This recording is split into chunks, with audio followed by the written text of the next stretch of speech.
Hi everyone, and welcome to the Undergraduate Research Opportunities Program. My name is Loshni Ravindran, and I'm from the Office of the Provost.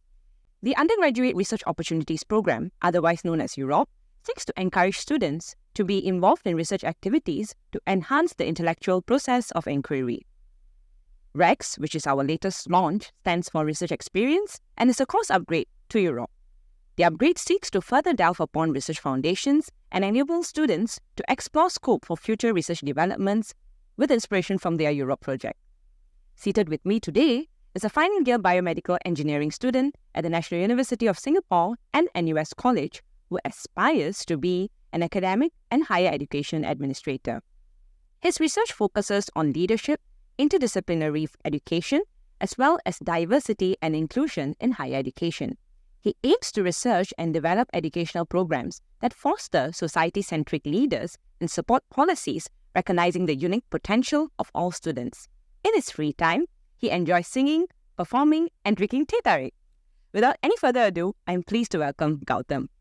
Hi, Gautham. Hello, thanks for having me here today. Yeah, super happy to have you here, and can't wait to actually hear a lot of sharing from you about your research experience here with us, as well as and also a happy news that you're about to share. I think I'll go further into that later in the interview questions. But before that, Gautham, how has the semester been treating you? I think the semester has been great. It's my last time here in NUS, and it's really emotional because I'm so attached to the school. I'm attached to NUS College, and I think I've really been through a lot of things, not just academically, but in terms of student life. And I'm so just thankful for all the opportunities that this school has given me. So I'm happy to share more about myself and of course my research. Yeah. That's wonderful. That's wonderful. Yeah, I can really see the glee in your eyes, and at the same time with a tinge of some sort of wistfulness that you're going to graduate. So it's like a bittersweet kind of a Yeah, you've been there. yes, I'm in that too, in your shoes, so can totally resonate with that. So actually, Gautham, now that we are talking about the how NUS has provided you with a plethora of experiences, I think we could maybe zoom in a little bit more about something introspective. First and foremost, could you share a little with us about actually what got you interested in research? I think what really got me. So my background is biomedical engineering. So I did my diploma in BME in Ngee Poly. Then I came to NUS also doing biomedical engineering. But because I was in University Scholars Program and I transitioned to NUS College, at the time when the transition was happening, there was this planning committee that was formed, and I was one of the student representatives in the committee, and I actually got to see firsthand how policies, curriculums are being developed, and I'm seeing things from a very student's perspective. And at the same time, topics like diversity and inclusivity has always been close to my heart, even since my time at Polytechnic. And things like how student leaders are being developed in different institutions is also something that I've always been passionate about. Then one thing led to another, and I took classes at USP and now in USC on leadership in a complex world. I started doing my independent study on the fine line between optimistic and delusional leaders. And all this got me thinking, why not just try out a UROP project and do something that you're very passionate about. And as a former Polytechnic student, something that's very close to my heart is how Poly students transition to NUS. And I've always kept an eye out for my Poly juniors, my peers in NUS College, and how we actually try to form a little small community there to help one another out. And then I just realized there's a lot of studies being done on where Poly students are going after graduation, or even the Poly students, how do they, how the entire vocational education in Singapore came about. But there wasn't really much or any data on how they actually feel, or what are the problems or the challenges that they face when they transition to NUS or any higher education institution for that matter. So I was like, no, let's just try it. Let's see if it works. And I talked to Dr. Leong Wingzi, and she was very kind. She was very supportive. But I was very aware of my background in STEM, and I realized that I'm moving on to a social science project.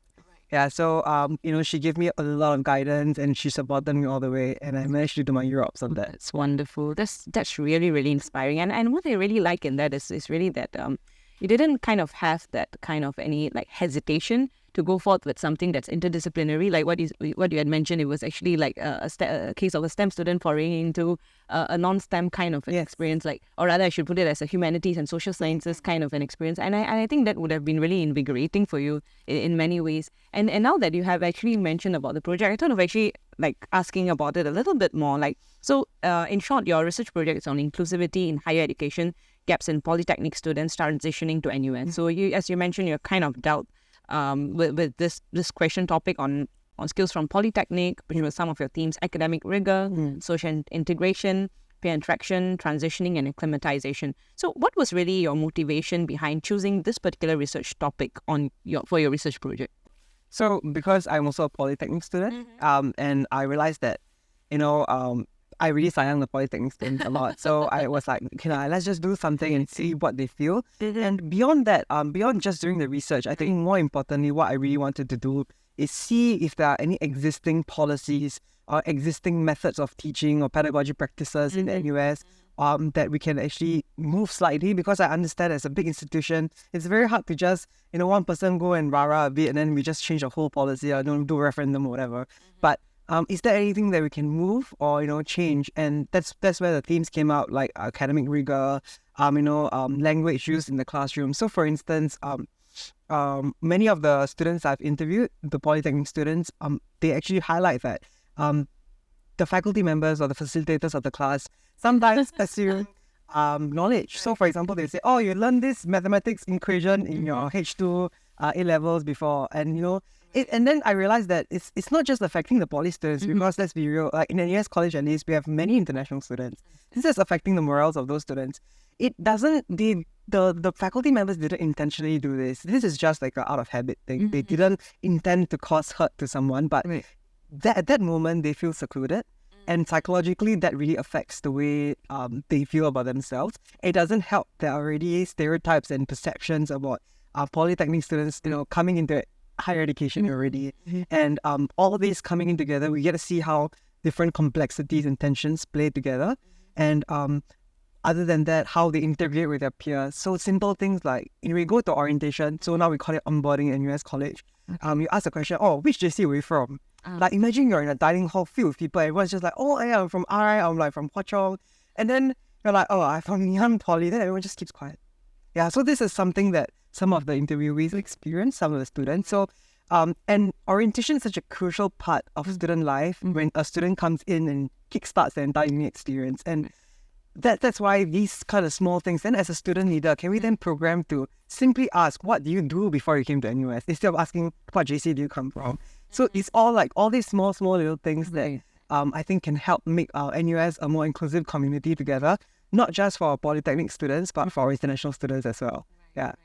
That's wonderful. I mean, yeah, I do kind of agree that, sometimes when we try to hold conversations, like in a very introductory sense, we might unintentionally overlook like different types of like learning journeys that people have taken up in their learning pathway. I think these things indeed kind of play out very importantly, especially when you're doing research, because it's not just like as you mentioned, it's not just about the numbers. It's really about what do these things represent, and what is the bigger implication that it has in relation to your topic. And I guess in terms of researchers, with any kind of research, there also comes the not so easy part, right? The challenges. So what do you think actually challenged you most about this research? So the biggest thing is I'm a STEM student. And I've been trained in engineering for 7 years, and diploma 3 years, and then maybe 4 years. And then my last year of my study, I did this Europe. Right. And one biggest challenge was the qualitative data. And thematic coding is my biggest challenge, because it's not just about forming the themes, it's about forming theoretical constructs, which is not very easy. And one thing that I do have a bad habit of is comparing myself to an already established social scientist. So let's say I compare my friends who are in Soci, and they already know how to do this. This is like their forte. But I can't just compare myself to them, because I am still transitioning from STEM to social science, and I can't put that same pressure on me, because I'm not going to do any good to myself, and I'm actually going to be it's very counterproductive. And so I had to tell myself that a Europe is not a one-time thing. It's not a one-cent thing. It's actually a continuous journey. Even till now, I take a look at my draft and I want to see how I can improve things. How can I improve specific ways that I write?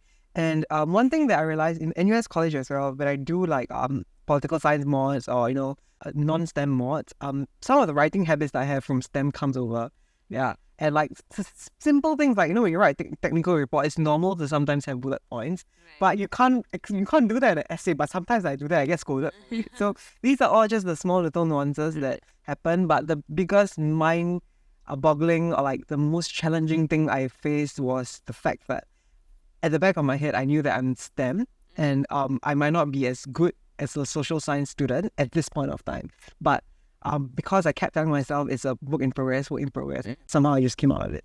Right. That's wonderful. I mean, I like how you were resilient about it, but you also took it like slow and steady, like one step at a time. I think that's really wonderful. And speaking of like, now that we talked about the challenges, like what actually encouraged you most about the project and like kept you going? Oh, I had a very strong passion for this for the polytechnic students. So that's really what really kept me going. Right. And whenever I feel like should I give up? Like, there's no harm giving up now. And I kept telling myself, okay, think about the good that you can do potentially from this project. Really. And that just kept me going. And also, because I submitted the project, the abstract, to a conference in Tokyo, and because of the research experience grant that is provided through Europe plus REX, I got selected for the conference, and I went there and I wanted to use this opportunity to network with professionals, academics, and get their feedback on how I can better improve. And it was really worth it. Yes. Yeah. I think it's really timely that you also brought in about Rex. Yes. So we're going to just low-key promote it. So, speaking of Rex, I mean, like, actually, how do you think this, application with Rex has actually impacted? Okay, this really sounds like, but nevertheless, I'm going to go for it. So how has Rex actually impacted the way in which you perceive the world around you right now? Maybe you could start off sharing a little bit more about how you came across this opportunity, what were motivations to apply, and how it has impacted. So this is like a 3-part question. Yeah, well, that's good. So how did I hear? How did you hear about Rex? So I think it was during the NUS College onboarding program that I knew that Rex was coming to have a booth, and I was the one helping out the dining hall. I think Fatima was there. It's all right. Then I remember I took the book or pen and tote bag, I think. I forgot. Okay. Yeah, so I took there. I was like, it was sitting in my desk, sitting on it. Then I was like, I should go and check it out. And I remember attending the online briefing session. I was in New York at the time. Oh, okay. Yeah, and I remember calling in to the Zoom session, trying to figure out what is this all about. And, Rahayu from my NUS College was there, so on the call. And one thing that is important that I think students need to know is that UROPS is your research that you're passionate about, or you're doing it under a prof. And what REX does is REX really provides you a slew of opportunities and workshops that are led by different facilitators across NUS based on the different fields. And that will really enhance your research experience, because what REX will try to do is to then provide you and equip you with the necessary knowledge, the skill sets that you may or may not get from your own project. And so, for instance, let's just say I think two of my favorite workshops that I actually signed up for was research communications as well as careers in research. So careers in research was basically because I want to be an academic, and at the same time I also want to be a higher education administrator. But then going for the workshop, you realize that it's not a one like traditional route. There's multiple ways to reach that final goal that you have. And careers in research really helped illuminate that. And the two facilitators were fantastic, because they made it clear that it's okay to not just immediately get a PhD and get a job. It's never always going to work out in your favor. Sometimes getting to PhD is also going to be a big trouble. Like, I did get a master's offer that we're going to talk about later, but it's a struggle to even find funding, get your one foot in there, and then after your master's you still need a PhD, and after PhD the job market might not be the best. So what are you going to do in the meantime? What are the other options you have? And research communications, like, it's such a basic thing, communicating, articulating your research and making sure the audience understands it. And it's not just an audience, you need to curate your research to multiple audiences. Let's say we are doing a NUS article. Like REX wants to present, like for example, talk about my, my poly research. I can't give all the, quantitative analysis in the data. No one's going to understand. Like, if they just want to read about my research. So I need to curate it such that I'm communicating well to the audience that I'm intending to. So these are all like small little bits and tricks that the workshops really give. So I think that was fantastic. Oh, that's wonderful. Yeah, I'm glad that Ming Chuk and Brenda, facilitators like them, have really inspired you in research comms, and yeah, it's really nice to know that you kind of utilize the opportunity in the best way possible, and that also like kind of has motivated you to in fact consider what sort of a career pathway you want to pursue. So I'm glad that in that sense, these workshops and this learning experience has given you a very holistic understanding of how you could pursue research from the very beginning years of your career, and that's amazing. And speaking of which, like I think now we are onto the happy news that congratulations in the first place. Like we got a really, really like super happy news that Gautham is going to commence his master's degree at the Harvard University. So could you share a little more about how you backed this opportunity? I'm very excited to know how this happened. I'm not sure it's back. I think it just so happened. So I really knew that I wanted to pursue a postgrad degree, and I was looking at the options, and I knew I wanted to get into education, especially since whatever experience at NUS College. And so I applied to several schools. So I applied to Stanford, Harvard, University of Michigan, as well as NUS. And unfortunately, for 2 out of the 4 schools, I didn't get. I was like, y'all guess which one it is. I don't want to say anything. Someone like hits me from somewhere. Yes. So I got the offer from Harvard, and I think my first reaction was like, right. And but I need to be clear that the degree that I'm doing at Harvard is more of like a professional. It's a coursework taught degree. It's not a research degree. But what allows me to do is to actually network with the people who are coming in, because they're going to be coming in from various disciplines, various ages, various working experience, that have so much to learn as a fresh grad going into the program. And the master's is master's in education, leadership, organization, entrepreneurship. And I really hope to maximize my time. It's a 1-year program there at Harvard, and really strive for the best. And of course, I do want to continue pursuing research. So in my time there, I can always, do an independent study and find a way to work with a prof and continue my aspirations in the field that I'm interested in. That's wonderful. I mean, it really doesn't matter whether it's a research or a coursework-based thing, but we're really glad that your research journey has in some sorts kind of given you the impetus to be where you are today. So we all are really proud of you for that, Gautham. Congratulations once again. And like now when you are moving forward to your master's degree and all that, how do you think you would like to apply this learnings, be from your research or even from your discipline? Like it's just amazing how you have a super rich experience of sorts. Your experiences kind of some sort show like a marriage between STEM and HSM. I think it's a beautiful one, and I'll just like to kind of hear a little bit more from you about how do you think you would like to apply these learnings and these sorts of realizations you've had in your undergrad years to your graduate studies moving forward. I think as a student from NUS College and being STEM, dabbling in humanities and social science through different modules or courses and my research that I've done, I think one thing that I will definitely hold dear to my heart is the ability to see perspectives and be able to just listen and immerse myself and not just argue for the sake of arguing, and think critically before I actually answer someone or engage in a discourse with someone who I'm not necessarily agreeing with. And these are skills that are not just translatable through mouth.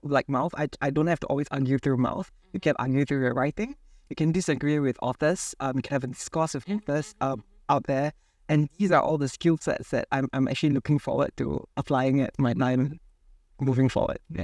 That's beautifully put. I really love how you are actually really thinking of this in a more bigger picture sense. You're really working towards creating an ecosystem for learning in itself. I think that's really wonderful. Let's cross everything. I'm sure you'll do great. I'm super optimistic about it, I must say. And I think this interview really has been probably one of the most interesting interviews I've had, and with all the previous interviews, I mean, each of you all really had such words of wisdom to share. And I'm glad that we had this interview today to be added on to that wonderful list of interviewees. And before we conclude this, Gautham, I just have one more question for you. Maybe you could share a little bit more with your peers. Like, I mean, pretty much research has been seen as like a graduate thing, right? People do not kind of see it as something that can start from undergrad itself. So what would you like to tell your juniors right here who are watching this video about, like, if they are interested to, or maybe in the very minimum, if they are curious about research, how do you think they could actually move forward with that kind of a curiosity that they have in their undergraduate years? So yes, I think that's a fantastic question. I think if you're a student who really want to pursue research, and regardless of whatever your background is, even if your passion is not even related to your course of study, there are plenty of opportunities. There are independent study courses you can take. There's Europe opportunities you can take. You can even partner with REX and take a REX program and take all these opportunities. And one thing I'll tell you is don't think twice. Just go for it. And you have 4 years to maximize your opportunities here at NUS. And if you don't maximize now, it might be too late, especially because, when you apply for your master's or PhD, they are going to look at one thing: how passionate you are for your research, what kind of research aptitude you have. And that is one thing that's very important. And secondly, as much as there'll be people who might tell you otherwise, research might not be the way, you don't make money out of research and things like that. I think at the end of the day, a lot of things can make money, also cannot make money, but you're going to live one life, and I hope you live one that you're able to strive towards your passion. Yeah, I think that's my word of advice. That's very beautifully put, Gautham. I think, thank you so much. It's really nice how you kind of see a very transcendent nature to learning itself. Where it just goes beyond the money and everything. And at the end of the day, the kind of benefits that it brings to the society at large. I mean, that's really a very responsible thinking to the nation and the world. So we wish you all the best in your future pursuits, and thank you so much for setting time from your busy schedule to be here. Thank you for having me. Thank you, Gautham, for the really inspiring interview. To all our viewers watching this video thus far, we thank you for your constant encouragement and support. I'm pleased to share that we are now available on the social media platforms that include LinkedIn, Facebook, X, and Instagram. We are also pleased to share that we are now having our very own standalone website, which is NUS Undergraduate Research. So for any queries on Europe, on the REX upgrade, or any undergraduate research-related questions, you may feel free to go to the website and explore our multiverse of opportunities. I'm also enthralled to share that we are launching our Europe plus REX conference yet again in 2025 on January 22nd. Now, if you're an undergraduate student who's interested or even just curious about how research learning works at conferences, this is indeed the event for you. We are now pleased to also share that we are having the call for abstracts. Deadline is on 20th of September, 11:59. So hurry, go and check out our abstract submission page, which is available on our NUS Undergraduate Research website. All you need to do is to click on the conference tab, and you'll be happily led to the submission abstract page. There will be 2 topics that are available for the conference, so do be careful on which topic you're selecting when opting for it. And once you have submitted, do upload your abstracts to the form as well, and you're all set. We look forward to meeting you in yet another inspiring and exciting episode here at the UG Research Diaries. We also hope that you would pursue your research experience with us, because here at REX, you get to own your opportunities.